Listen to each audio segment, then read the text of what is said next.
আসসালামু আলাইকুম। আজকে আমি তৈরি করব পাউরুটি দিয়ে সকালের জন্য ভিন্নধর্মী একটি নাস্তা। তার জন্যই আমি প্রথমে 2 পিস পাউরুটি নিয়ে নিচ্ছি।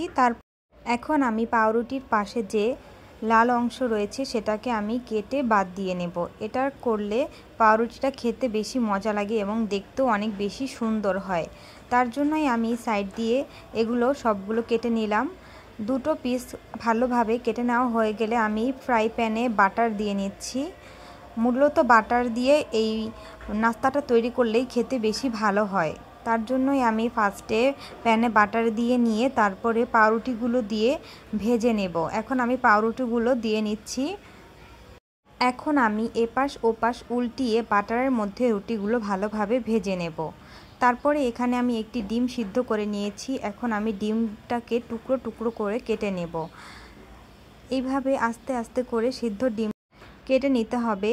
তারপরে আমি এখানে এখন বাটারে ভাজা পাউরুটির মধ্যে চিজ স্প্রেড ভালোভাবে দিয়ে নিচ্ছি। তারপরে আমি এটা দেওয়া হয়ে গেলে এর মধ্যে দিয়ে নেব একটা চিজের স্লাইস। এই তো আমি একটি চিজের স্লাইস নিয়ে নিচ্ছি। এখন আমি এটাকে দিয়ে নেব এই ব্রেডটার উপরে। এই চিজটা দেওয়ার কারণেই কিন্তু এই নাস্তাটার স্বাদ আরও অনেক গুণ বেশি বেড়ে যাবে। আপনারাও এই নাস্তাটা যখন তৈরি করবেন এটার মধ্যে চিজ দেওয়ার চেষ্টা করবেন। এই তো আমি চিজ দিয়ে নিচ্ছি। তারপরে আমি চিজের উপরে দিয়ে নেব সামান্য পরিমাণে চিলি ফ্লেক্স। এতে খেতে ভীষণ ভালো লাগবে। তার উপর দিয়ে নিচ্ছি গোলমরিচ। আমি এখানে সাদা গোলমরিচ ব্যবহার করেছি। সাদা গোলমরিচ দেওয়ার পরে আমি কেটে রাখা সিদ্ধ ডিমগুলো দিয়ে নিচ্ছি। তারপরে দিয়ে নেব মোজারেলা চিজ। মোজারেলা চিজ দেওয়ার পরে উপরে আমি আরেকটি ব্রেডের টুকরা দিয়ে এটা আবার একটু প্যানে দিয়ে গরম করে নেব। এতেও ভালোভাবে চিজগুলো গলে যাবে এবং খেতেও ভীষণ টেস্টি হবে।